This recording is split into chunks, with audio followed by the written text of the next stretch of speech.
Quoi? Tandis que Néron s'abandonne au sommeil, faut-il que vous veniez attendre son réveil? Qu'errant dans le palais, sans suite et sans escorte, la mère de César veille seule à sa porte? Madame, retournez dans votre appartement. Albine, il ne faut pas s'éloigner un moment. Je veux l'attendre ici. Les chagrins qu'il me cause m'occuperont assez tout le temps qu'il repose. Tout ce que j'ai prédit n'est que trop assuré. Contre Britannicus, Néron s'est déclaré. L'impatient Néron cesse de se contraindre. Là, de se faire aimer, il veut se faire craindre. Britannicus le gêne, Albine, et chaque jour, je sens que je deviens importune à mon tour. Quoi? Vous à qui Néron doit le jour qu'il respire? Qu'il avait appelé de si loin à l'Empire?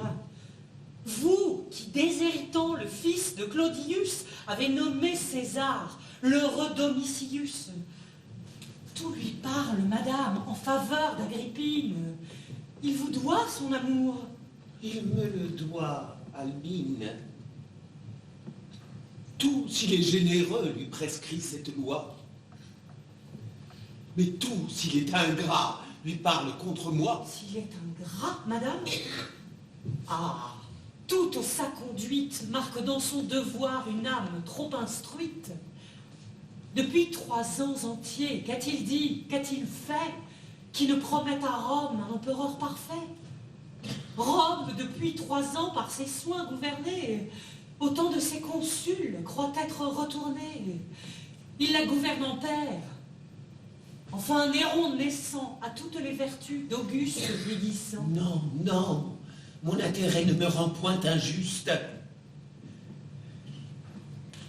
Il commence, il est vrai, par où finit Auguste, mais craint que l'avenir détruisant le passé, il ne finisse ainsi qu'Auguste a commencé. Il se déguise en vain. Je lis sur son visage des fiers Domitius l'humeur triste et sauvage. Il mène avec l'orgueil qu'il a pris dans leur sang la fierté des Nérons qu'il puisa dans mon flanc. Toujours la tyrannie a d'heureuses prémices. De Rome, pour un temps, Caius fut les délices. Mais sa feinte bonté se tournant en fureur, les délices de Rome en devinrent l'horreur. Que m'importe après tout que Néron, plus fidèle d'une longue vertu, laisse un jour le modèle. Et j'ai mis dans sa main le timon de l'État pour le conduire au gré du peuple et du Sénat. Ah! Que de la patrie il soit s'il veut le père. Mais qu'il songe un peu plus qu'Agrippine et sa mère. De quel nom, cependant, pouvons-nous appeler l'attentat que le jour vient de nous révéler? Il sait, car leur amour ne peut être ignoré, que de Britannicus Junie est adoré. Et ce même Néron que la vertu conduit fait enlever Junie au milieu de la nuit. Que veut-il? Est-ce haine, est-ce amour qu'il inspire? Cherche-t-il seulement le plaisir de leur nuit? Ou plutôt n'est-ce point que sa malignité punit sur eux l'appui que je leur ai prêté? Vous, leur appui, madame? Arrête, chère Albine. Je sais que j'ai moi seul avancé leur ruine. Que du trône où le sang l'a dû faire remonter Britannicus par moi s'est dû précipiter. Par moi seul éloigné de l'hymen d'Octavie, et le frère de Junie abandonna la vie. Silanus, sur qui Claude avait jeté les yeux, et qui comptait Auguste au rang de ses aïeux. Néron jouit de tout. Et moi, pour récompense, il faut qu'entre eux et lui je tienne la balance, afin que quelques jours, par une même loi, Britannicus la tienne entre mon fils et moi. Quel dessein! Je m'assure un port dans la tempête. Néron m'échappera si ce frein me l'arrête. Mais prendre contre un fils, tant de soins superflus. Je le craindrai bientôt s'il ne me craignait plus. Une injuste frayeur vous alarme peut-être. Mais si Néron pour vous n'est plus ce qu'il doit être, du moins son changement ne vient pas jusqu'à nous. Et ce sont des secrets entre César et vous. Quelques titres nouveaux que Rome lui défère. Néron n'en reçoit point qu'il ne donne à sa mère. Sa prodigue amitié ne se réserve rien. Votre nom est dans Rome aussi saint que le sien. À peine parle-t-on de la triste Octavie. Auguste, votre aïeul, honora moins Livie. Néron, devant sa mère, a permis le premier qu'on portât les faisceaux couronnés de laurier. Quels effets voulez-vous de sa reconnaissance? Un peu moins de respect et plus de confiance. Tous ces présents albines irritent de mon dépit. Je vois mes honneurs croître et tomber mon crédit. Non, non, le temps n'est plus. Que Néron, jeune encore, me renvoyait les vœux d'une cour qu'il adore. Lorsqu'il se reposait sur moi de tout l'État, que mon ordre au palais assemblait le Sénat, et que derrière un voile invisible et présente, j'étais de ce grand corps l'âme toute puissante. Les volontés de Rome alors mal assurées, Néron de sa grandeur n'était point enivré. Ce jour, ce triste jour frappe encore ma mémoire, où Néron fut lui-même ébloui de sa gloire. Quand les ambassadeurs de tant de rois divers vinrent le reconnaître au nom de l'univers, sur son trône, avec lui, j'allais prendre ma place. J'ignore quel conseil prépara ma disgrâce. Quoi qu'il en soit, Néron, d'aussi loin qu'il me vit, laissa sur son visage éclater son dépit. Mon cœur même en conçut un malheureux augure. L'ingrat, d'un fort respect colorant son injure, se leva par avance et courant m'embrasser. Il m'écarta du trône où je m'allais placer. Depuis ce coup fatal, le pouvoir d'Agrippine vers sa chute à grands pas, chaque jour s'achemine. L'ombre seule m'en reste, et l'on n'implore plus que le nom de Sénèque et l'appui de Burrus. Ah, si de ce soupçon votre âme est prévenue, pourquoi nourrissez-vous le venin qui vous tue? Allez avec César vous éclaircir, du moins. César ne me voit plus, Albine, sans témoin. En public à mon œuvre, on me donne audience. Sa réponse dictée, et même son silence. Je vois deux surveillants, ses maîtres et les miens, présider l'un ou l'autre à tous nos entretiens. Mais je le poursuivrai, d'autant plus qu'il m'évite. De son désordre, Albine, il faut que je profite. J'entends du bruit. On ouvra. Allons subitement lui demander raison de cet enlèvement, surprenant, s'il se peut, les secrets de son âme. Mais quoi? Déjà Burrus sort de chez lui? Madame, au nom de l'empereur, j'allais vous informer d'un ordre qui d'abord a pu vous alarmer, mais qui n'est que l'effet d'une sage conduite, dont César a voulu que vous soyez instruite. Puisqu'il le veut, entrons et m'en instruira mieux. César, pour un moment, s'est soustrait à nos yeux. Déjà par une porte au public moins connue, l'un et l'autre consul vous avez prévenu. Madame, mais souffrez que je retourne exprès. Non! Je ne trouble point ces augustes secrets. Cependant, voulez-vous qu'avec moins de contraintes, l'un et l'autre, une fois, nous nous parlions sans feinte? Burrus, pour le mensonge, j'ai toujours trop d'horreur. Prétendez-vous longtemps me cacher l'empereur? Ne le verrai-je plus qu'à titre d'importune?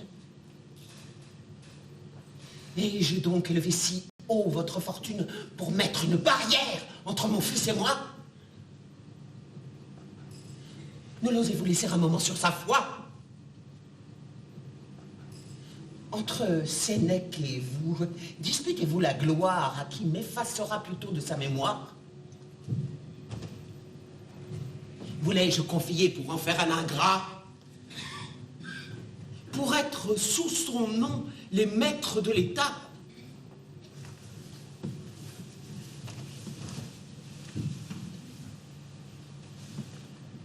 Certes, plus je médite et moins je me figure que vous m'osiez compter pour votre créature.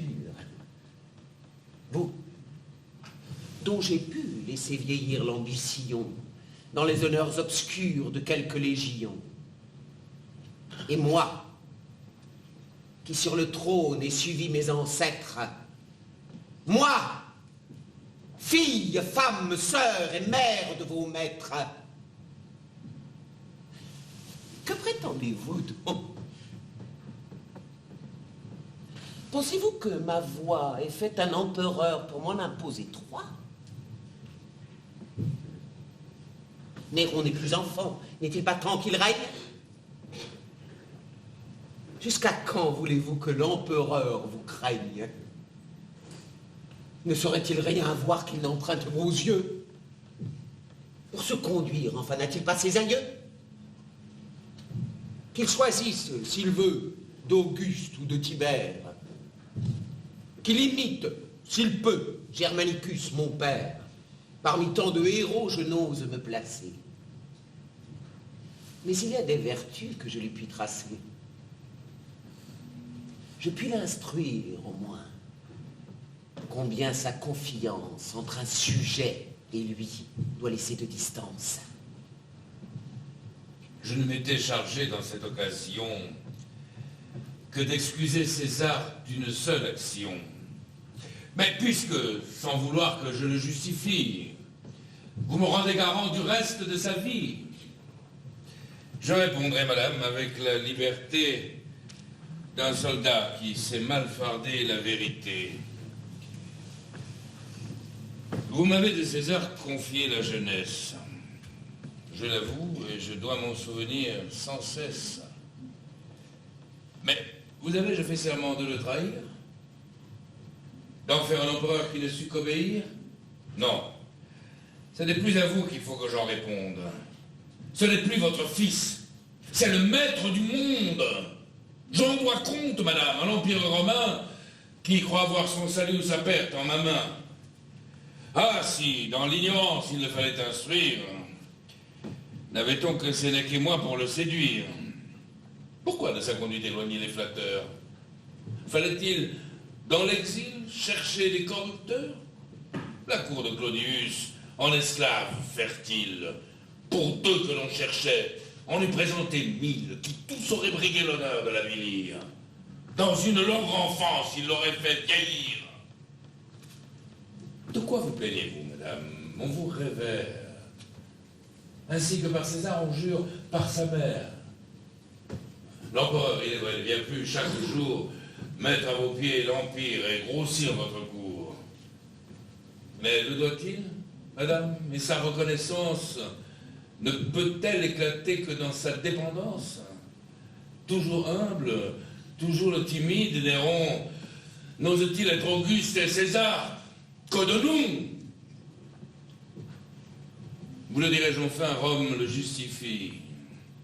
Rome a 3 affranchis si longtemps la servie, à peine respirant du joug qu'elle a porté. Du règne de Néron compte sa liberté. Que dis-je? La vertu semble même renaître. Tout l'Empire n'est plus la dépouille d'un maître. Le peuple au champ de Mars nomme ses magistrats. César nomme les chefs sur la foi des soldats. Traséas au Sénat, Corbulo dans l'armée, sont encore innocents malgré leur renommée. Les déserts, autrefois peuplés de sénateurs, ne sont plus habités que par leurs délateurs. Qu'importe que César continue à nous croire, pourvu que nos conseils ne tendent qu'à sa gloire, pourvu que, dans le cours d'un règne florissant, Rome soit toujours libre et César tout-puissant. Mais Madame Néron suffit pour se conduire. J'obéis sans prétendre à l'honneur de l'instruire. Sur ses aïeux, sans doute, il n'a qu'à se régler. Pour bien faire, un Néron n'a qu'à se ressembler. Heureux si ses vertus, l'une à l'autre enchaînées, ramènent tous les ans ses premières années. Ainsi, sur l'avenir n'osant vous assurer, vous croyez que sans vous, Néron va s'égarer. Mais vous, qui jusqu'ici content de votre ouvrage, venez de ses vertus nous rendre témoignage. Expliquez-nous, pourquoi devenu ravisseur, Néron de Silanus fait enlever la sœur? Ne tient-il qu'à marquer de cette ignominie le sang de nos aïeux qui brille dans Junie? De quoi l'accuse-t-il? Et par quel attentat devient-elle en un jour criminelle d'État, elle qui, sans orgueil jusqu'alors élevée, n'aurait point vu Néron s'il ne l'eût enlevé, et qui même aurait mis au rang de ses bienfaits l'heureuse liberté de ne le voir jamais? Je sais que d'aucun crime elle n'est soupçonnée.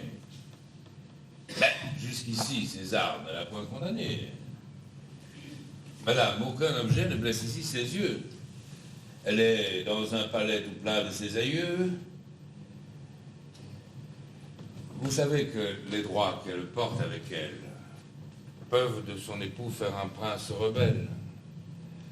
Que le sang de César ne se doit allier qu'à ceux à qui César le veut bien confier.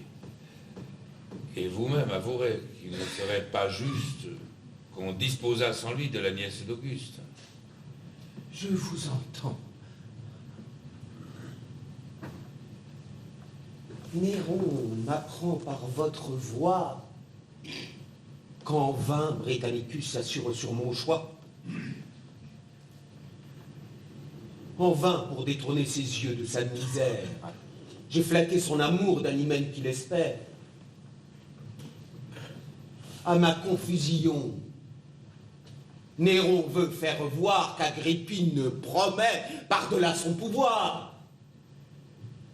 Rome de ma faveur est trop préoccupée. Il veut par cet affront qu'elle soit détrompée et que tout l'univers apprenne avec terreur à ne confondre plus mon fils et l'empereur.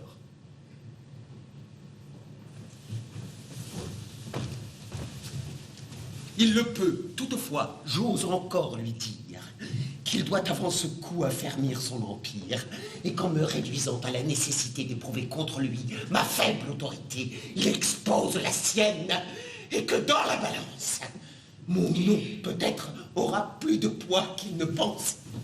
Quoi? Madame, toujours soupçonner son respect. Ne peut-il faire un pas qui ne vous soit suspect? L'empereur vous croit-il d'une partie de Junie? Avec Britannicus vous croit-il réuni? Quoi? De vos ennemis, devenez-vous l'appui pour trouver un prétexte à vous plaindre de lui? Sur le moindre discours qu'on pourra vous redire, serez-vous toujours prête à partager l'Empire? Vous craindrez-vous sans cesse et vos embrassements ne se passeront-ils qu'en éclaircissement? Ah, quittez d'un songeur la triste diligence. D'une mère facile, affectez l'indulgence. Souffrez quelques froideurs sans les faire éclater. Et n'avertissez point la cour de vous quitter. Et qui s'honorerait de l'appui d'Agrippine lorsque Néron lui-même m'annonce ma ruine?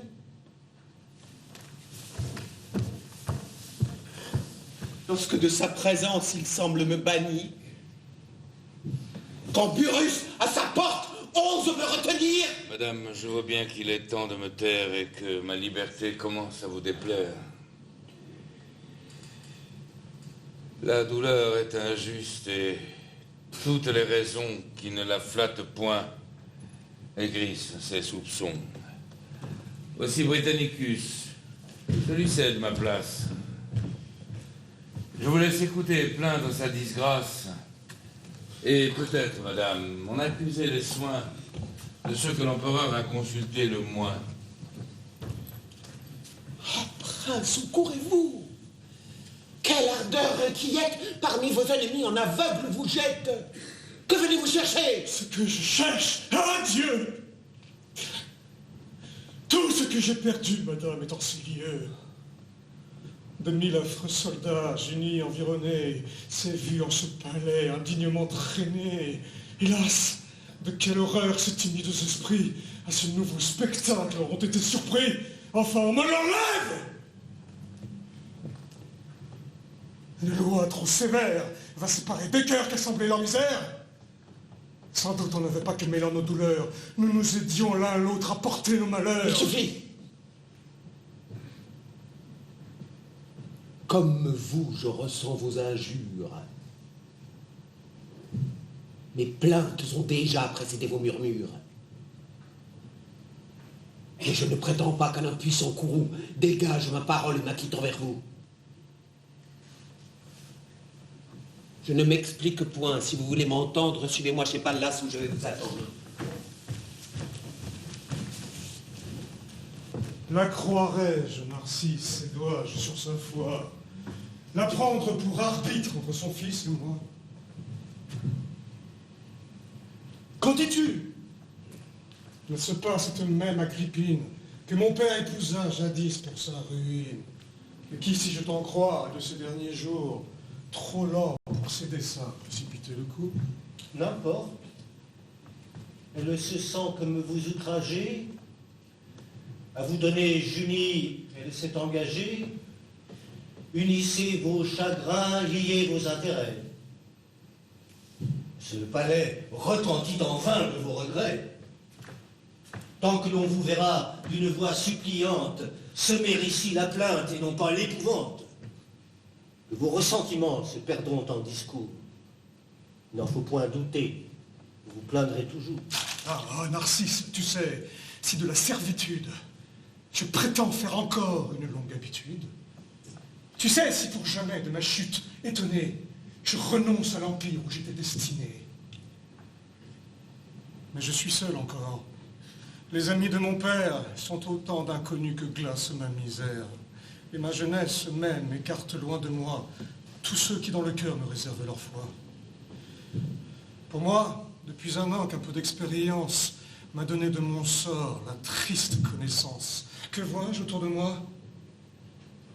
Que des amis vendus, qui sont de tous mes pas les témoins assidus, qui, choisis par Néron pour ce commerce infâme, trafiquent avec lui des secrets de mon âme.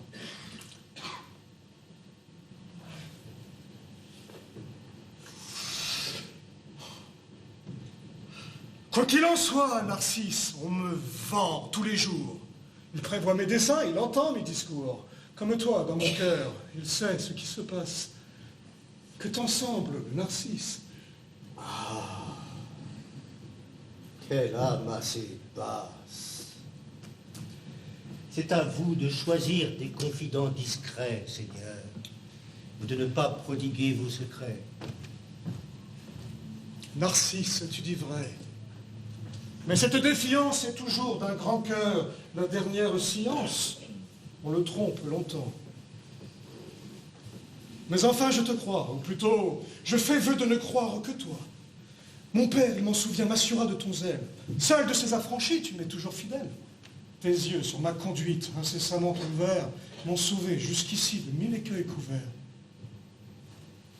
Va donc voir si le bruit de ce nouvel orage aura de nos amis excité le courage. Examine leurs yeux, observe leur discours, vois si j'en puis attendre un fidèle secours. Surtout dans ce palais, remarque avec adresse avec quel soin Néron fait garder la princesse. Sache si du péril ses beaux yeux sont remis, et si son entretien m'est encore permis. Cependant, de Néron, je vais trouver la mère, chez Pallas, comme toi, la franchie de mon père. Je vais la voir, l'aigrir, la suivre, et s'il se peut, m'engager sous son nom, plus loin qu'il le veut.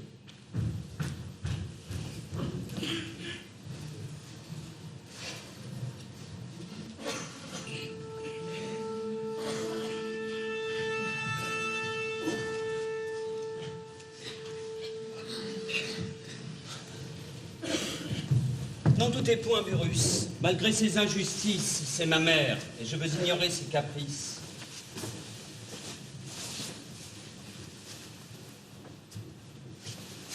Mais je ne prétends plus ignorer ni souffrir le ministre insolent qui les ose nourrir. Pallas, de ses conseils empoisonne ma mère. Il séduit chaque jour Britannicus, mon frère. Il l'écoute, lui seul, et qui suivrait leurs pas, les trouverait peut-être assemblés chez Pallas. C'en est trop. De tous deux, il faut que je l'écarte. Pour la dernière fois, qu'ils s'éloignent, qu'ils partent. Je le veux, je l'ordonne. Et que la fin du jour ne le retrouve pas dans Rome ou dans ma cour. Allez, cet ordre importe au salut de l'Empire. Vous, Narcisse, approchez. Et vous, qu'on se retire.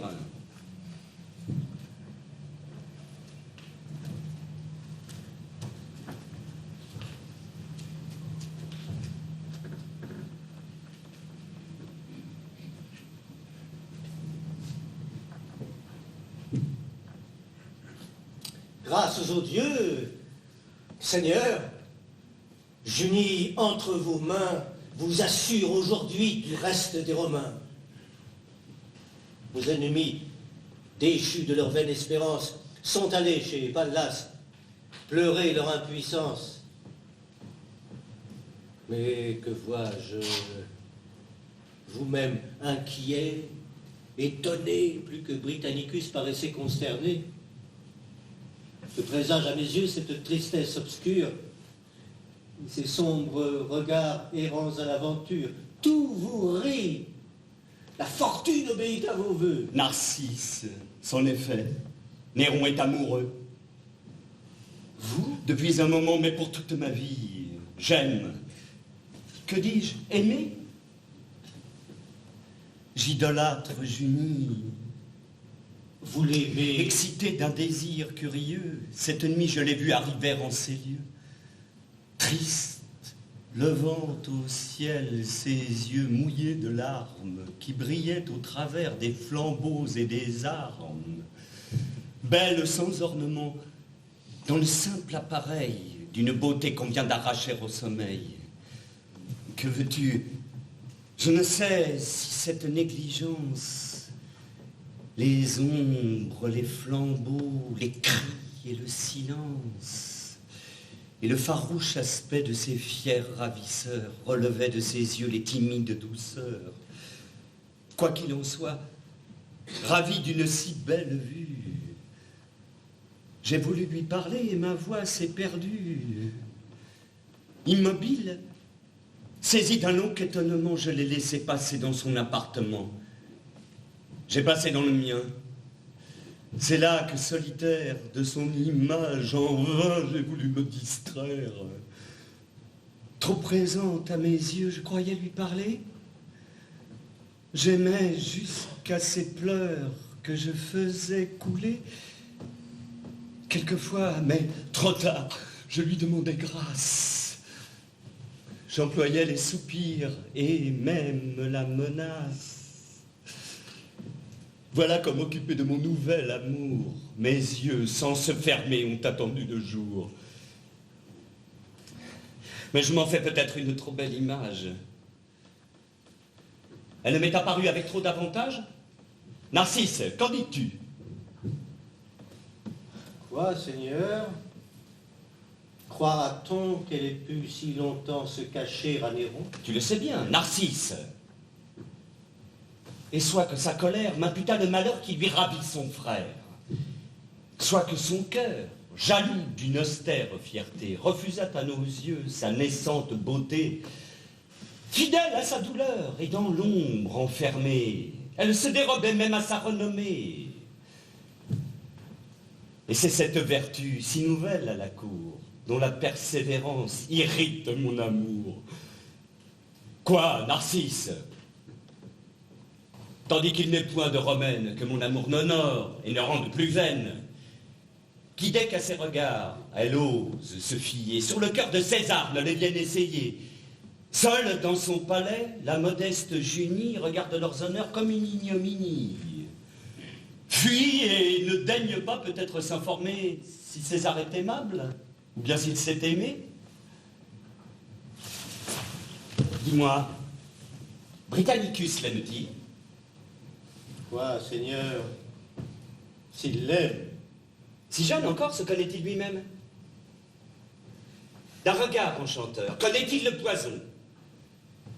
Seigneur, l'amour toujours n'attend pas la raison.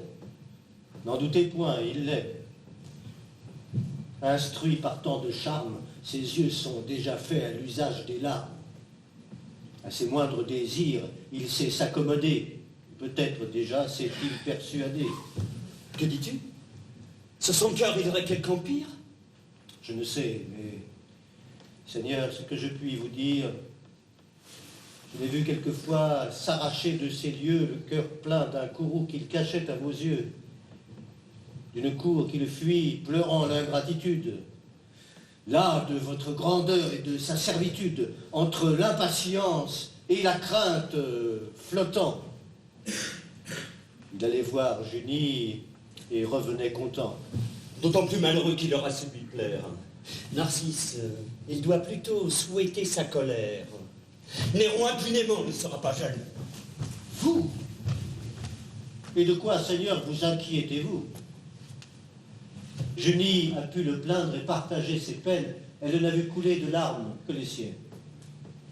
Mais aujourd'hui, Seigneur, que ses yeux dessillés, regardant de plus près l'éclat dont vous brillez, verront autour de vous les rois sans diadème, inconnus dans la foule, et son amant lui-même, attaché sur vos yeux, s'honorer d'un regard que vous aurez sur eux fait tomber au hasard. Quand elle vous verra, de ce degré de gloire, venir en soupirant avouer sa victoire, maître, n'en doutez point, d'un cœur déjà charmé, commandez qu'on vous aime et vous serez aimé. À combien de chagrin il faut que je m'apprête? Que d'importunité! Quoi donc? Qui vous arrête, Seigneur? Tout!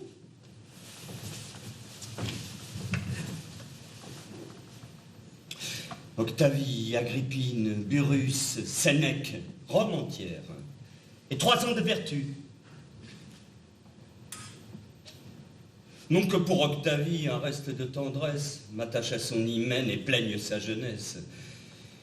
Mes yeux, depuis longtemps fatigués de ses soins, rarement de ses pleurs, daignent être témoins.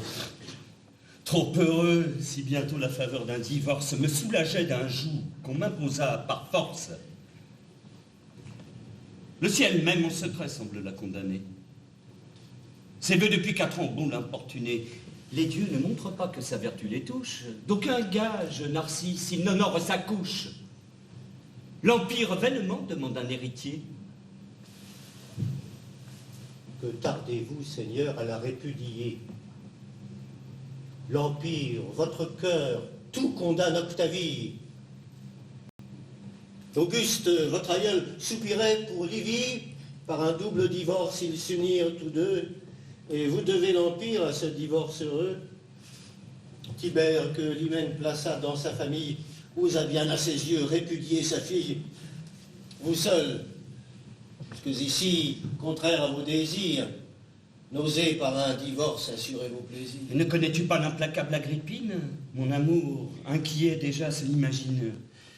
Qui m'amène Octavie, et d'un œil enflammé, atteste les seins droits d'un nœud qu'elle a formé.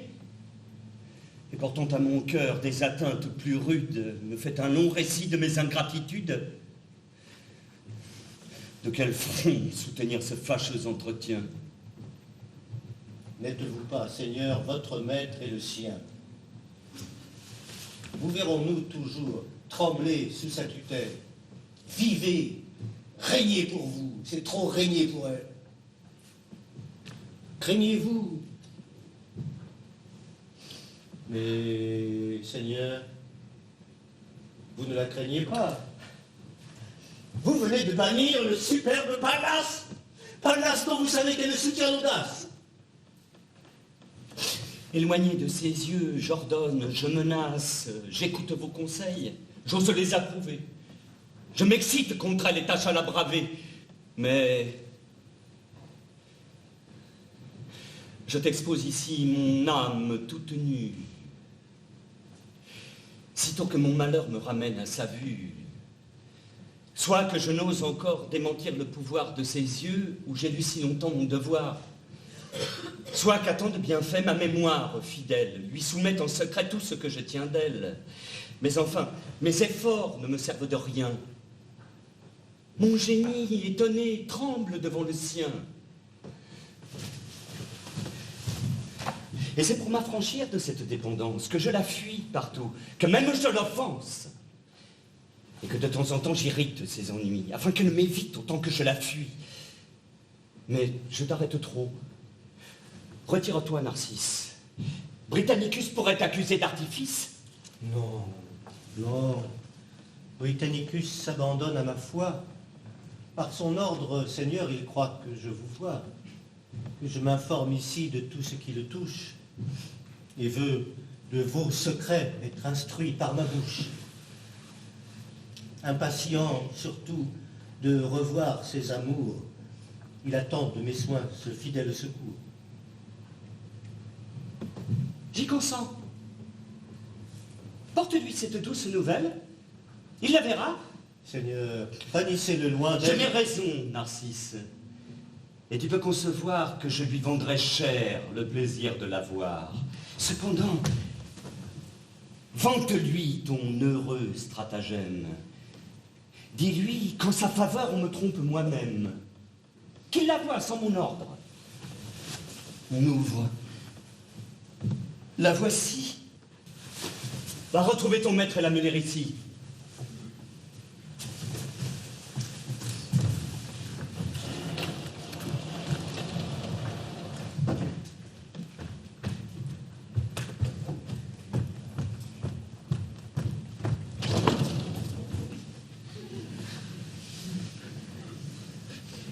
Vous vous troublez, madame, et changez de visage.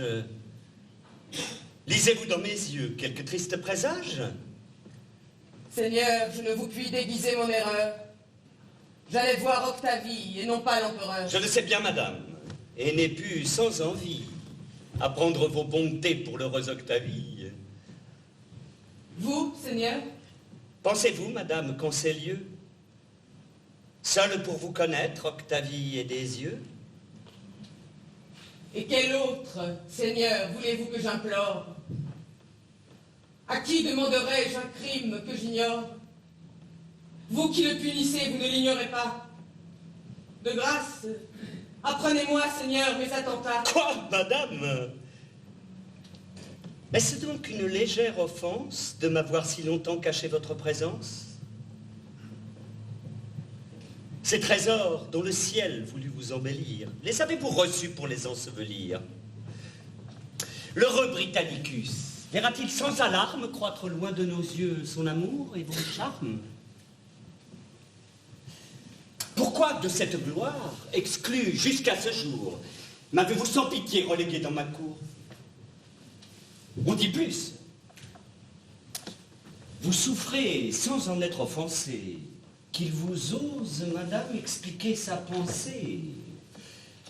Car je ne croirais pas que sans me consulter, la sévère Junie ait voulu le flatter, ni qu'elle ait consenti d'aimer ou d'être aimée, sans que j'en sois instruit que par la renommée.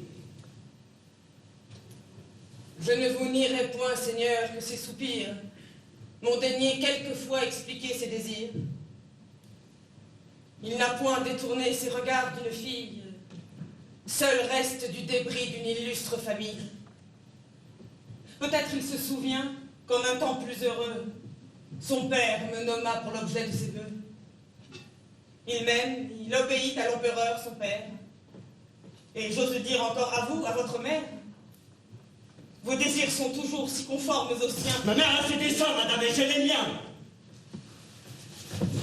Ne parlons plus ici de Claude et d'Agrippine. Ce n'est pas par leur choix que je me détermine. C'est à moi seul, madame, à répondre de vous. Et je veux de ma main vous choisir un époux. Ah, Seigneur, songez-vous que toute autre alliance fera honte au César, auteur de ma naissance. Madame, l'époux dont je vous entretiens peut sans honte assembler vos aïeux et les siens. Vous pouvez sans rougir consentir à sa flamme. Et quel est donc, Seigneur, cet époux? Moi, madame, Vous, je vous nommerais, madame, un autre nom si j'en savais quelque autre au-dessus de Néron.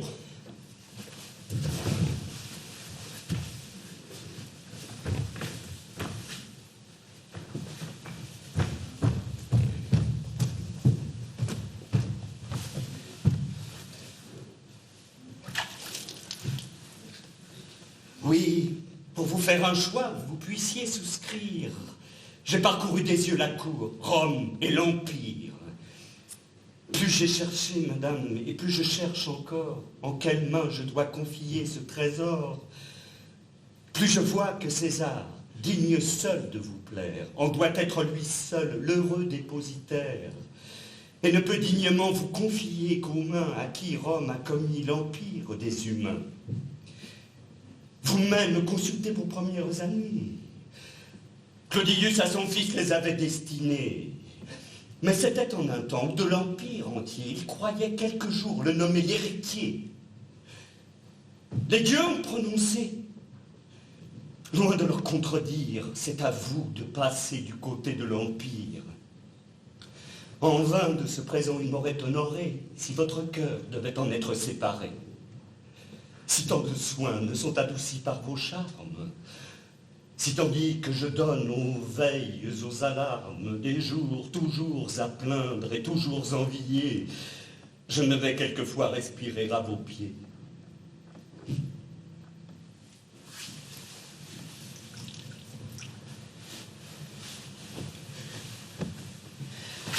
Qu'Octavie, à vos yeux, ne fasse point d'ombrage.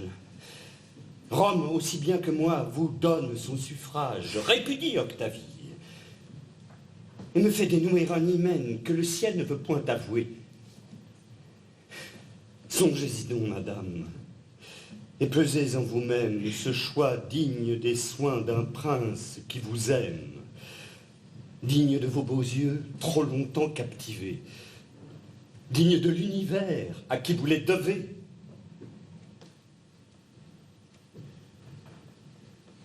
Seigneur, avec raison, je demeure étonné. Je me vois dans le cours d'une même journée, comme une criminelle, amenée en ces lieux. Et lorsqu'avec frayeur je parais à vos yeux, que sur mon innocence à peine je me fie, vous m'offrez tout d'un coup la place d'Octavie. J'ose dire pourtant que je n'ai mérité ni cet excès d'honneur, ni cette indignité. Et pouvez-vous, Seigneur, souhaiter qu'une fille, qui vit presque en naissant, éteindre sa famille, qui, dans l'obscurité nourrissant sa douleur, s'est faite une vertu conforme à son malheur, passe subitement de cette nuit profonde dans un rang qui l'expose aux yeux de tout le monde, dont je n'ai pu de loin soutenir la clarté, et dont une autre enfin remplit la majesté. Je vous ai déjà dit que je la répudie. Ayez moins de frayeur, ou moins de modestie. N'accusez point ici mon choix d'aveuglement.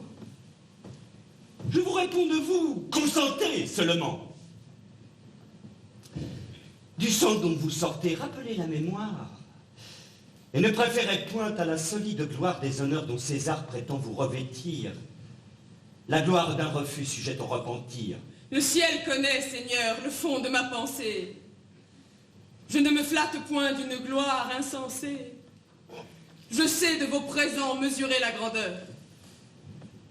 Mais plus ce rang sur moi répandrait de splendeur, plus il me ferait honte et mettrait en lumière le crime d'en avoir dépouillé l'héritière. C'est de ses intérêts prendre beaucoup de soin, madame. Et l'amitié ne peut aller plus loin, mais ne nous flattons point. Et laissons le mystère. La sœur vous touche ici beaucoup moins que le frère. Et pour Britannicus... Il a su me toucher. Seigneur, je n'ai point prétendu m'en cacher. Cette sincérité, sans doute, est peu discrète, mais toujours de mon cœur, ma bouche est l'interprète. Absente de la cour, je n'ai pas dû penser, Seigneur, qu'en l'art de feindre, il fallut m'exercer.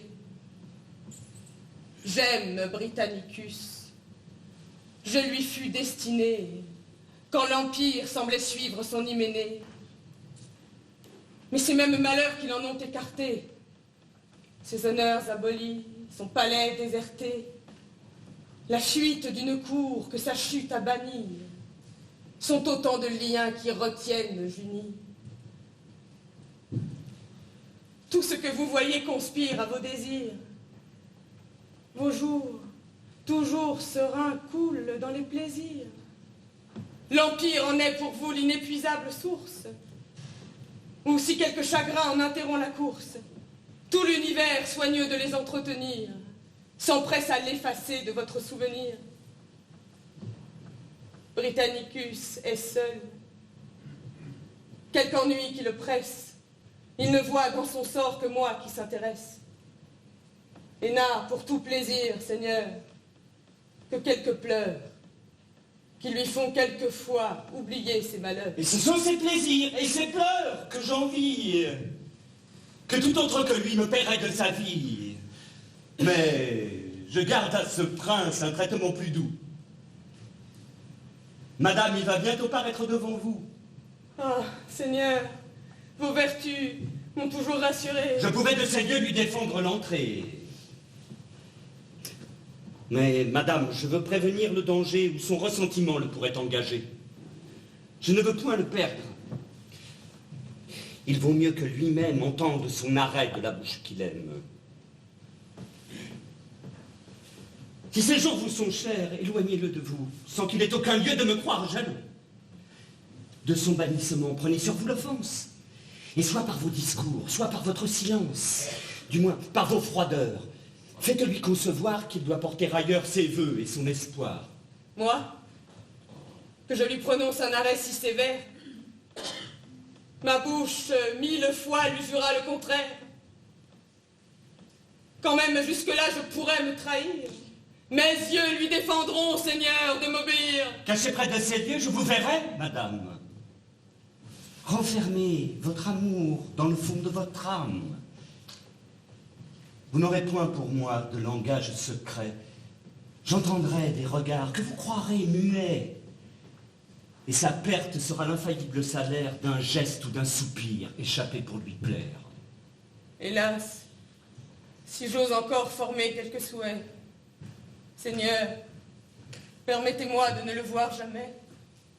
Britannicus, Seigneur, demande la princesse. Il approche. Qu'il vienne. Ah, Seigneur. Je vous laisse. Sa fortune dépend de vous, plus que de moi. Madame, en le voyant, songez que je vous vois. Ah, cher Narcisse, cours au-devant de ton maître, dis-lui. Je suis perdue, et je le vois paraître.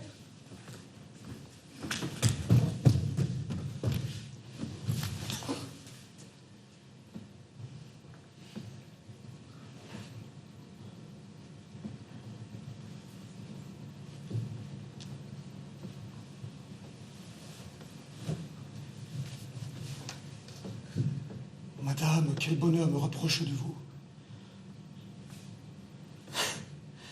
Quoi, je puis donc jouir d'un entretien si doux. Mais parmi ce plaisir, quel chagrin me dévore, hélas, puis-je espérer de vous revoir encore? Faut-il que je dérobe avec 1000 détours un bonheur que vos yeux m'accordaient tous les jours? Quelle nuit, quel réveil!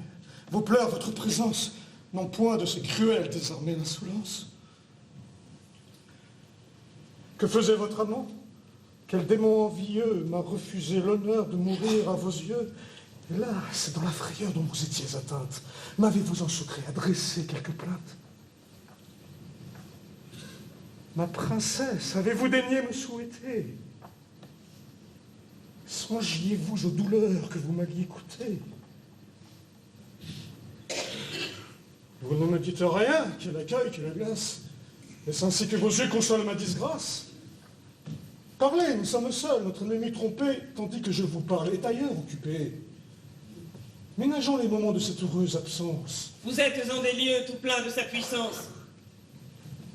Ces murs même, Seigneur, peuvent avoir des yeux.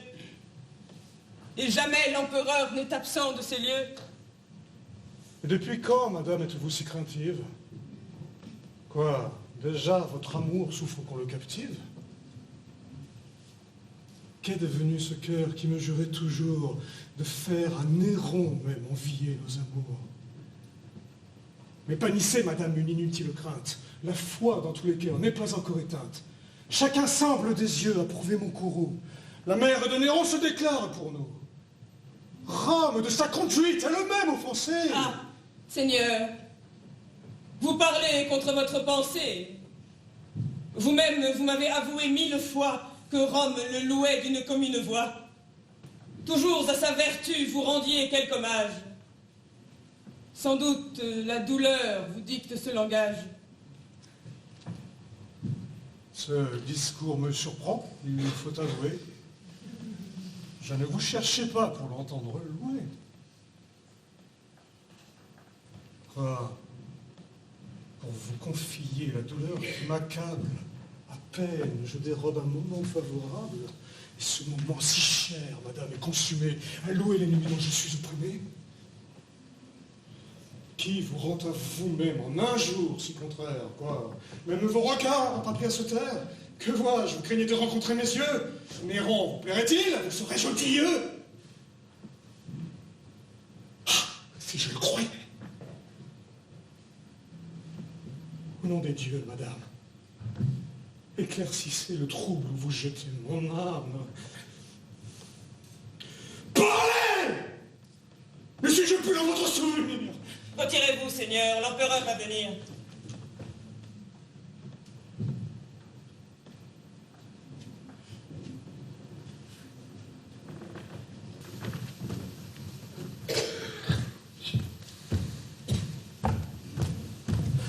Après ce coup, Narcisse, à qui dois-je le plateau?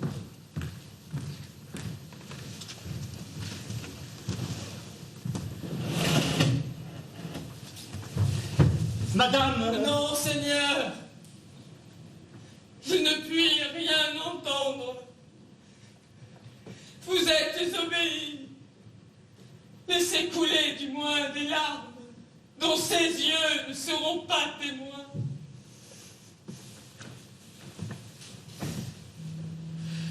Eh bien, de leur amour, tu vois la violence.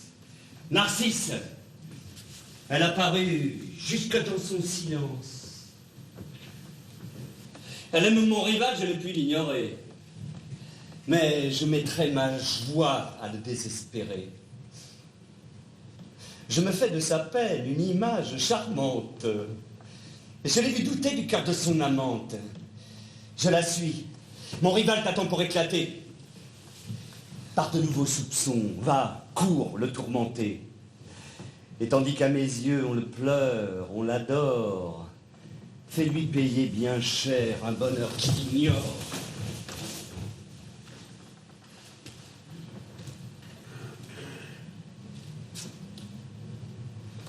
La fortune t'appelle une seconde fois.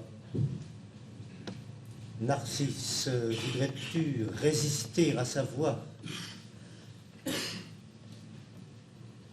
Suivons jusqu'au bout ses ordres favorables et, pour nous rendre heureux, perdons les misérables.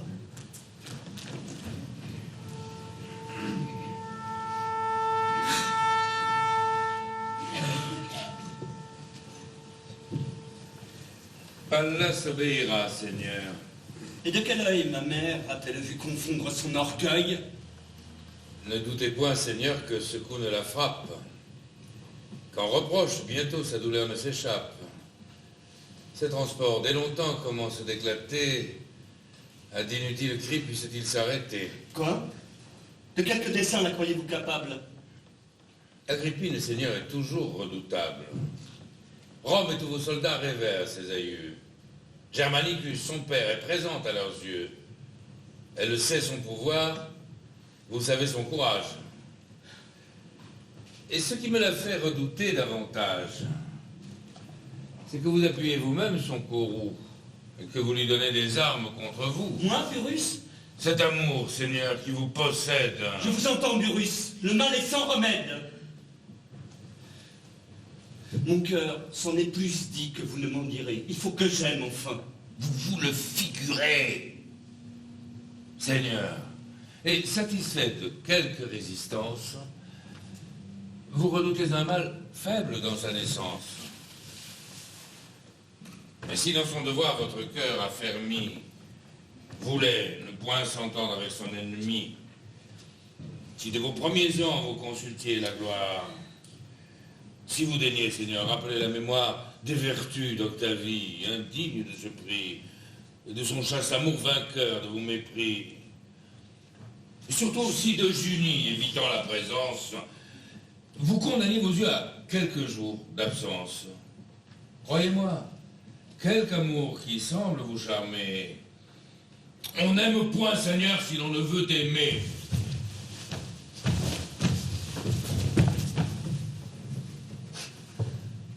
Je vous croirai, Burrus, lorsque dans les alarmes il faudra soutenir la gloire de nos armes, ou lorsque plus tranquille, assis dans le Sénat, il faudra décider du destin de l'État. Je m'en reposerai sur votre expérience. Mais croyez-moi, l'amour est une autre science, Burrus. Et je ferai quelques difficultés d'abaisser jusque-là votre sévérité. Adieu. Je souffre trop, éloigné de Junie.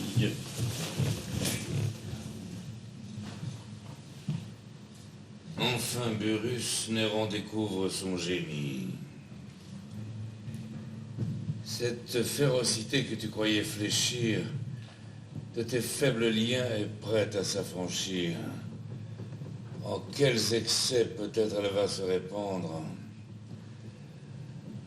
Oh Dieu, en ce malheur, quel conseil dois-je prendre? Sénèque, dont les soins me devraient soulager, occupé loin de Rome, ignore ce danger. Mais quoi? Si d'Agrippine excitant la tendresse, je pouvais... La voici, mon bonheur me l'adresse.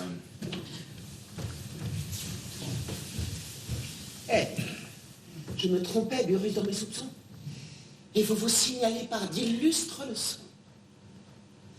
On exile Pallas, dont le crime peut-être est d'avoir à l'Empire élevé votre maître.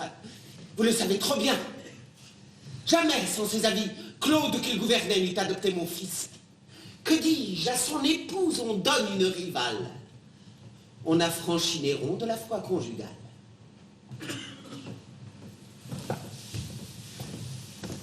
Digne emploi d'un ministre ennemi des flatteurs, choisi pour mettre un frein à ces jeunes ardeurs, de les flatter lui-même et nourrir dans son âme le mépris de sa mère et l'oubli de sa femme. Madame, jusqu'ici, c'est trop tôt m'accuser. L'empereur n'a rien fait qu'on ne puisse excuser. N'imputer qu'à Pallas un exil nécessaire. Son orgueil, dès longtemps, exigeait ce salaire.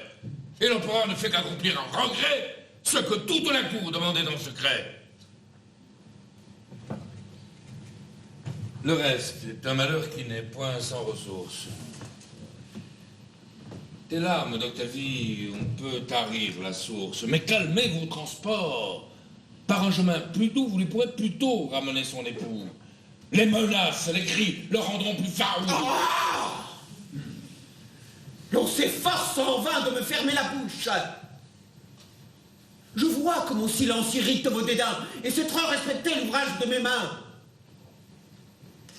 Pallas n'emporte pas tout l'appui d'Agrippine.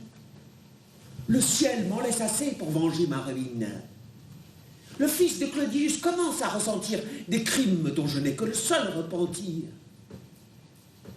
J'irai, n'en doutez point, le montrer à l'armée, plaindre aux yeux des soldats son enfance opprimée, leur faire à mon exemple expier leur erreur.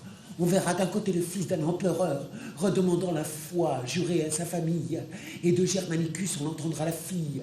De l'autre, l'on verra le fils d'Énobarbus, appuyé de Sénèque et du Trédin, Burrus, qui tous deux, de l'exil, rappelés par moi-même, partagent à mes yeux l'autorité suprême. De nos crimes communs, je veux qu'on soit instruit. On saura les chemins par où je les conduis. Pour rendre sa puissance et la vôtre odieuse, j'avouerai les rumeurs les plus injurieuses. Je confesserai tout, exil, assassinat, poison même. Madame, ils ne vous croiront pas. Ils sauront récuser l'injuste stratagème d'un témoin hérité qui s'accuse lui-même. Pour moi, qui le premier secondait vos desseins, qui fit même jurer l'armée entre ses mains, je ne me repens point de ce zèle sincère. Madame, c'est un fils qui succède à son père. En adoptant Néron, Claudius, par son choix de son fils épivôtre, a confondu les droits. Rome l'a pu choisir. Ainsi, sans être injuste, elle choisit Tibère, adopté par Auguste, et le jeune Agrippa, de son sang descendu, se vit exclu du rang vainement prétendu. Sur tant de fondements, sa puissance établie, par vous-même aujourd'hui ne peut être affaiblie. S'il m'écoute encore, madame, sa bonté vous en fera bientôt perdre la volonté. J'ai commencé, je vais poursuivre mon ouvrage.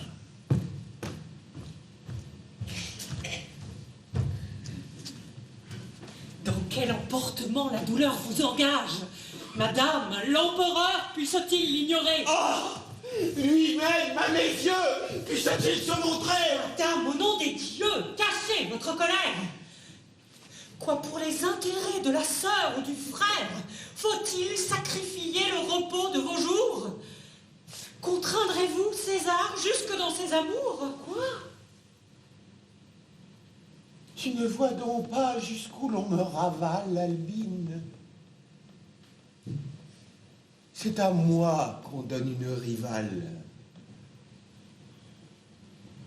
Bientôt, si je ne romps ce funeste lien, ma place est occupée et je ne suis plus rien. Jusqu'ici, d'un vain titre Octavie honoré, inutile à la cour, on était ignoré. Les grâces, les honneurs par moi seuls versés m'attiraient des mortels les vœux intéressés. Une autre de César a surpris la tendresse. Elle aura le pouvoir d'épouse et de maîtresse. Le fruit de tant de soins, la pompe des Césars, tout deviendra le prix d'un seul de ses regards. Que dis-je, l'on m'évite et déjà délaissé.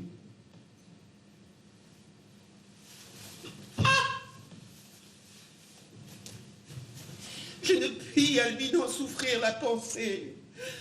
Quand je devrais du ciel hâter l'arrêt fatal, Néron, l'ingrat Néron. Mais voici son rival. Nos ennemis communs ne sont pas invincibles. Madame, nos malheurs trouvent des cœurs sensibles. Vos amis et les miens, jusqu'alors si secrets, tandis que nous perdions le temps en vain regret, animés du courroux qu'allume l'injustice, viennent de confier leur douleur à Narcisse. Néron n'est pas encore tranquille et possesseur de l'ingrate qu'il aime au mépris de ma sœur. Si vous êtes toujours sensible à son injure, on peut dans son devoir ramener le parjure. La moitié du Sénat s'intéresse pour nous. Si là, Pison, Plotus. Ce que dites-vous? C'est là Pison, Plotus, l'échelle de la noblesse. Madame, je vois bien que ce discours vous blesse, et que votre courroux, tremblant et résolu, craint déjà d'obtenir tout ce qu'il a voulu. Non. Vous avez trop bien établi ma disgrâce. D'aucun ami pour moi ne redoutait l'audace. Il ne m'en reste plus. Et vos soins trop prudents les ont tous écartés ou séduits dès longtemps. Seigneur, à vos soupçons, donnez moins de créance. Notre salut dépend de notre intelligence. J'ai promis, il suffit. Malgré vos ennemis, je ne révoque rien de ce que j'ai promis. Le coupable Néron fuit en vain ma colère. Tôt ou tard, il faudra qu'il entende sa mère. J'essaierai tour à tour la force et la douceur, ou moi-même avec moi, conduisant votre sœur. J'irai semer partout ma crainte et ses alarmes, et ranger tous les cœurs du parti de ses larmes. Adieu. J'assiégerai Néron de toutes parts. Vous, si vous m'en croyez, évitez ses regards. Ne m'as-tu point flatté d'une fausse espérance? Puis-je sur ton récit fonder quelque assurance, Narcisse? Oui. Mais, Seigneur, ce n'est pas en ces lieux qu'il faut développer ce mystère à vos yeux. Sortons, qu'attendez-vous? Ce que j'attends, Narcisse.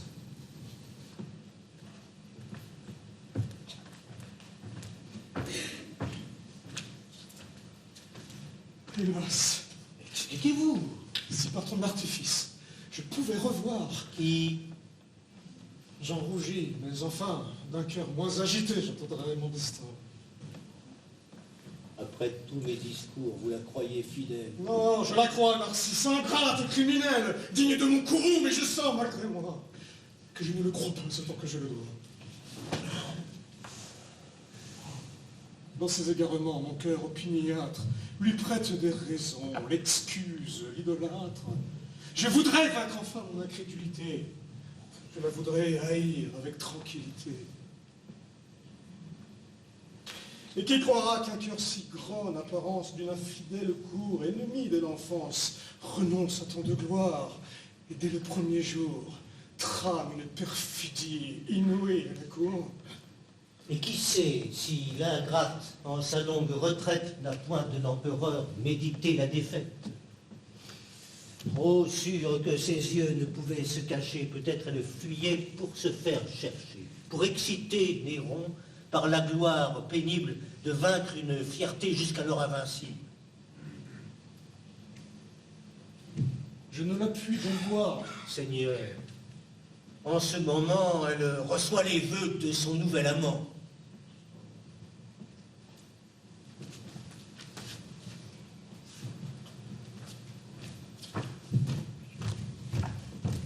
Eh bien, Narcisse, allons! Mais que crois-je? C'est elle.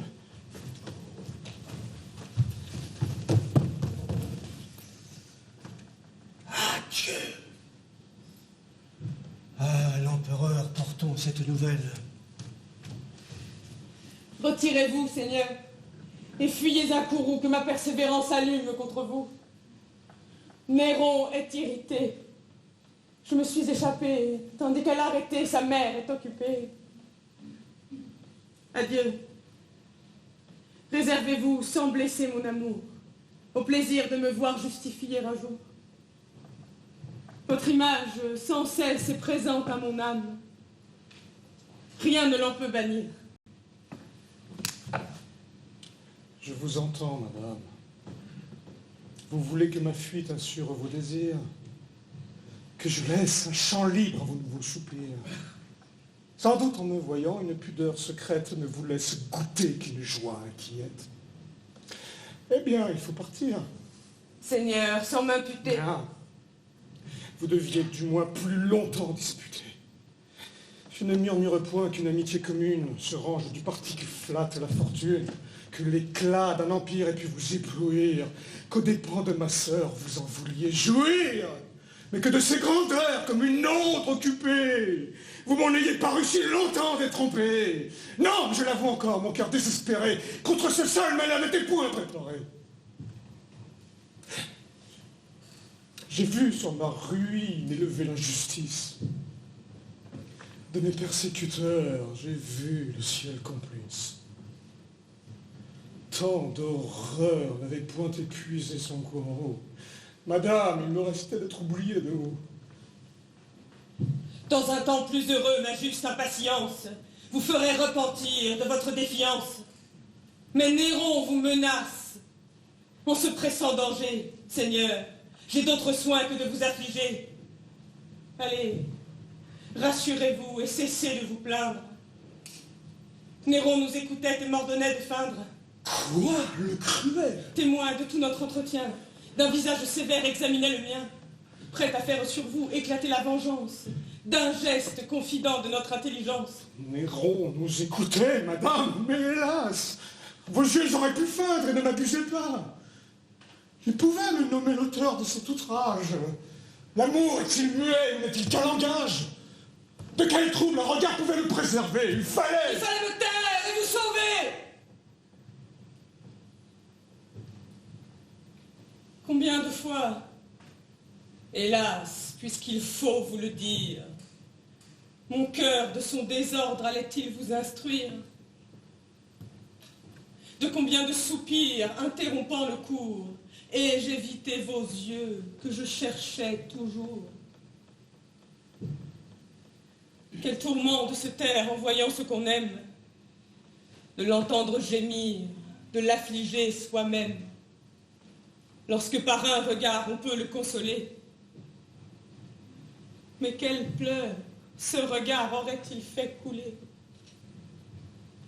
Ah, dans ce souvenir, inquiète, troublée, je ne me sentais pas assez dissimulée. De mon front effrayé, je craignais la pâleur. Je trouvais mes regards trop pleins de ma douleur.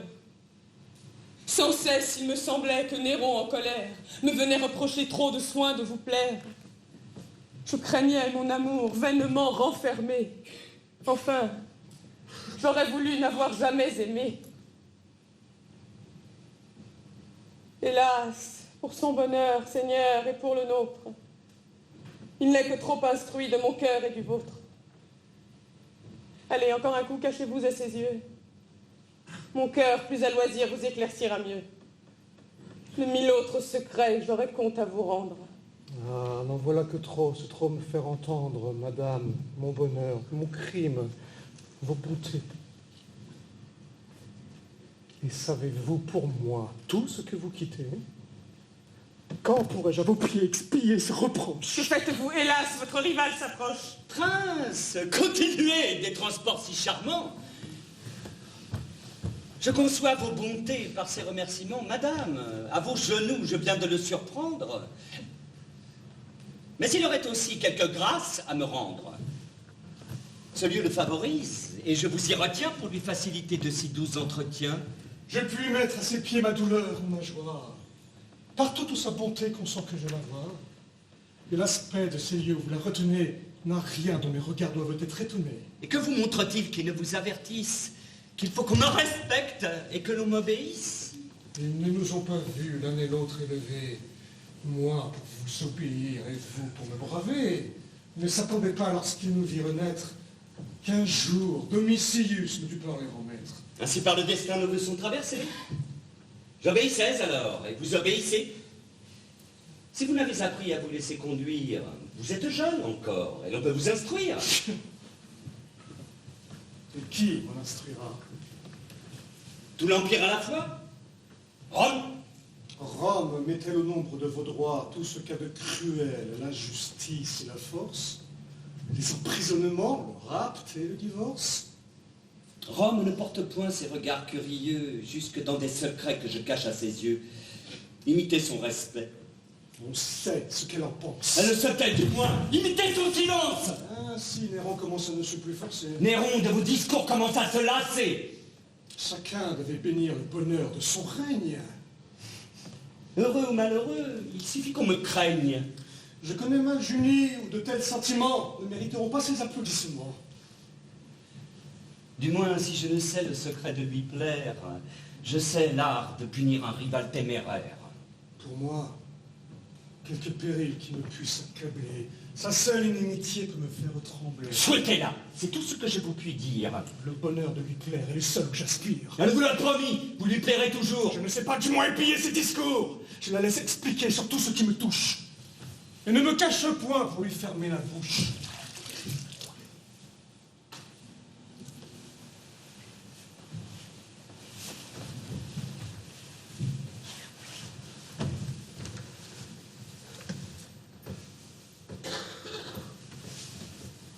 Je vous entends. Eh bien, garde. Que faites-vous? C'est votre frère.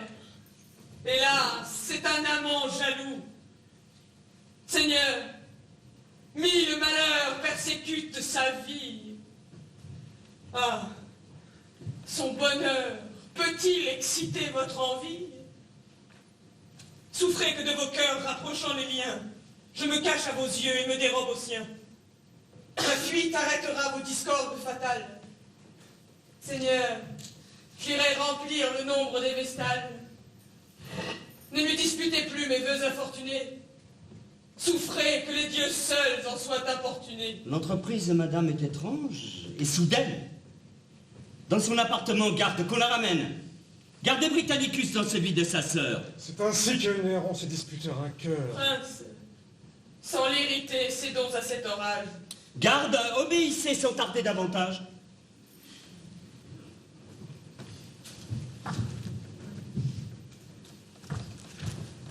Que vois-je?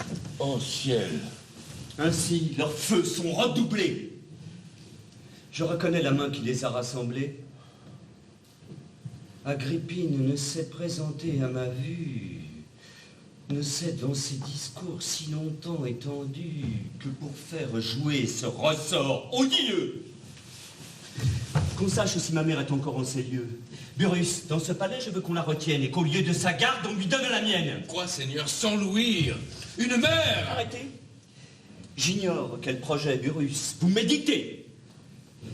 Mais depuis quelques jours, tout ce que je désire trouve en vous un censeur, prêt à me contredire. Répondez-moi, vous dis-je, ou sur votre refus d'autres me répondront, et d'elle et de Burrus.